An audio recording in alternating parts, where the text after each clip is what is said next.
Gabba test শেষ হলো ড্রতে। যদিও আজকে যদি শেষ 50 ওভারের খেলা যদি হতো, যদি বৃষ্টি না আসতো, তাহলে কিন্তু টিম ইন্ডিয়ার কাছে হিউজ পরিমাণে চান্স ছিল এই গাব্বা টেস্ট জেতার। তার কারণ টার্গেট ছিল 275 এবং তখনও 50 ওভার মতো খেলা বাকি ছিল। তো কালকে এটা কনফার্ম হয়ে গেছিল যখন আকাশদীপ আর জসপ্রীত বুমরা ফলোয়ার বাঁচিয়ে দিয়েছিল যে এই টেস্ট ম্যাচ টিম ইন্ডিয়ার হারার চান্স খুব কম, ড্র হতে পারে। তো এটাও আমরা ভিডিওর মাধ্যমে আলোচনা করেছিলাম যে যদি অস্ট্রেলিয়া 180 থেকে 190 লিড পায় এবং টিম ইন্ডিয়া যদি অস্ট্রেলিয়াকে 100-র মধ্যে আটকে দিতে পারে, তাহলে কিন্তু এই টেস্ট ম্যাচ ইন্ডিয়ার জন্য অন থাকবে। তো আজকে ডে 5-এ ব্যাটিং করতে নেমে আকাশদীপ আউট হয়ে যায়, ট্রাভিস হেডের বলে টিম ইন্ডিয়া অল আউট হয়ে যায় 260। তো তারপর যখন অস্ট্রেলিয়া ব্যাটিং করতে নামে, অস্ট্রেলিয়া ইনিংস ডিক্লেয়ার করে 89 রানে 7 উইকেটে। তো প্যাট কামিন্স যদি তখন ইনিংসটা ডিক্লেয়ার নাও করতো, টিম ইন্ডিয়ার বোলাররা যেভাবে বোলিং করছিল 100-র মধ্যে আটকে দিত অস্ট্রেলিয়াকে। তো টিম ইন্ডিয়ার টার্গেট হয় 275। তো কেএল রাহুল আর জয়সওয়াল ব্যাটিং করতে নামে। 2 ওভার 1 বলে যখন টিম ইন্ডিয়ার স্কোর 8 রান, তখন আবার খারাপ আলোর জন্য খেলা বন্ধ হয়। তারপর বৃষ্টি আসে, তো আম্পায়াররা সিদ্ধান্ত নেয় যে আর খেলা কন্টিনিউ করা যাবে না। তো ম্যাচ শেষ হয়ে যায় ড্রতে। তো আজকে যদি ম্যাচটা যদি হতো, অস্ট্রেলিয়া কিন্তুই চাপে থাকতো। তার কারণ অস্ট্রেলিয়ার 3টে main fast bowler, Mitchell Starc, Pat Cummins আর হ্যাজেলউড। কিন্তু হ্যাজেলউড ইনজুরির জন্য এই টেস্ট ম্যাচ কেন এই সিরিজেই আর পার্টিসিপেট করবে না। তাহলে মেন বোলার হচ্ছে দুজন, মিচেল স্টার্ক আর প্যাট কামিন্স। এই দুজনের যদি প্রথম যে স্পেলটা যদি উতরে যাওয়া যায়, তাহলে কিন্তু টিম ইন্ডিয়া ম্যাচে 80% চলে আসতো। কারণ বোলার হিসেবে কে বাকি থাকতো? ন্যাথান লিওন, ট্রাভিস হেড, আর ফাস্ট বোলার হিসেবে মিচেল মার্শ। কারণ মিচেল স্টার্ক আর কামিন্সের পক্ষে পসিবল না যে কন্টিনিউ 20-30 ওভার বোলিং করা। তো সেই জায়গাতে কিন্তু টিম ইন্ডিয়ার কাছে হিউজ চান্স ছিল এই টেস্ট ম্যাচটা জেতার, ফার্স্ট ইনিংসে ব্যাটসম্যানদের জঘন্য পারফরমেন্সের পরও।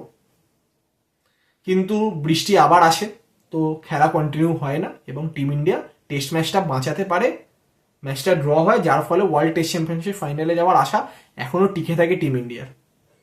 তো আগামী দুটো টেস্ট ম্যাচ মেলবোর্ন আর সিডনিতে অস্ট্রেলিয়াকে হারাতে পারলেই কিন্তু টিম ইন্ডিয়া চলে যাবে ওয়ার্ল্ড টেস্ট চ্যাম্পিয়নশিপ ফাইনাল খেলতে, যেটা হবে 2025-এ লর্ডসের মাঠে।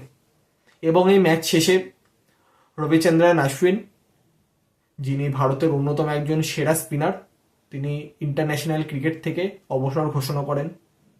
তো সেটা অবশ্যই প্রতিটা ক্রিকেট ফ্যানের জন্য খুবই দুঃখজনক একটি নিউজ। তো তার রিটায়ারমেন্ট নিয়ে আমরা অন্য ভিডিওতে আলোচনা করব, কারণ তার যে কেরিয়ার, তার যদি একটা দুটো মোমেন্ট যদি আমরা মনে করি, 2013 চ্যাম্পিয়ন্স ট্রফি ফাইনালের লাস্ট ওভারটা, আর 2022 MCG T20 world cup against Pakistan, 1 বলে বাকি 2 রান, সেই জায়গাতে যেভাবে তিনি বুদ্ধি করে ঠান্ডা মাথায় মোহাম্মদ নওয়াজের বলটা ওয়াইডের জন্য লিফট করেছিলেন। তো অনেক মোমেন্ট আছে এরকম। তো সেই সমস্ত নিয়ে আমরা বিস্তারিতভাবে অন্য একটি ভিডিওতে আলোচনা করব। তো এই টেস্ট ম্যাচে অস্ট্রেলিয়ার জন্য মেন পজিটিভ দিক হচ্ছে স্টিভ স্মিথের ফর্ম, যেটা খুবই চিন্তার কারণ ছিল অস্ট্রেলিয়ার। এবং হ্যাজেলউডের চোট হলেও সেটাতে অতটা অসুবিধা হবে না অস্ট্রেলিয়ার, কারণ স্কট বোল্যান্ড আছে। তো তারা চাইবে পুরো দমে মেলবোর্নে ইন্ডিয়াকে হারানোর জন্য। এবং ইন্ডিয়ার কাছে পজিটিভ দিক হচ্ছে আকাশদীপ, বুমরা অর্থাৎ টেলেন্ডারদের ব্যাটিং এবং জাদেজার ব্যাটিং। কিন্তু চিন্তার কারণ কিছুটা হলো জাদেজার বোলিং। তিনি কিন্তু বোলিংয়ে অতটা ভালো বোলিং করতে পারেননি এই টেস্ট ম্যাচে। তো তাকে ভালো বোলিং করতে হবে, কারণ সিঙ্গেল স্পিনারে টিম ইন্ডিয়া খেলছে। এবং টিম ইন্ডিয়ার কাছে চিন্তার কারণ হচ্ছে জয়সওয়াল, শুভমান গিল, ঋষভ পান্ত, বিরাট কোহলি এবং রোহিত শর্মা নিজে, এই 5 জনের ব্যাটিং। এই 5 জন যদি, এই 5 জনের মধ্যে যদি অন্তত 2-3 জনের যদি রান করতে পারে দেন ওকে। কিন্তু যদি 5 জনই ফেল করে, তাহলে কিন্তু মেলবোর্ন টেস্ট কিন্তু খুবই চাপ হবে। তো টিম ইন্ডিয়া চাইবে পুরো প্ল্যানিং এর সাথে যেভাবে হোক এই টেস্ট ম্যাচ দুটো জেতার। তো সেইভাবেই তারা বক্সিং ডেতে মাঠে নামবে।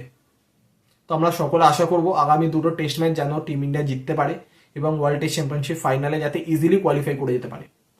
তো মেলবোর্ন টেস্টের আগে প্লেইং 11 কিরকম হওয়া উচিত বা সেখানকার পিচ কিরকম, সেই সমস্ত নিয়ে আমরা আগামী দিনে যেরকম যে আপডেট পাবো অতি অবশ্যই আপনাদের সাথে শেয়ার করব। তো আজকের মতো এতটাই। আবার দেখা হবে নেক্সট ভিডিওতে।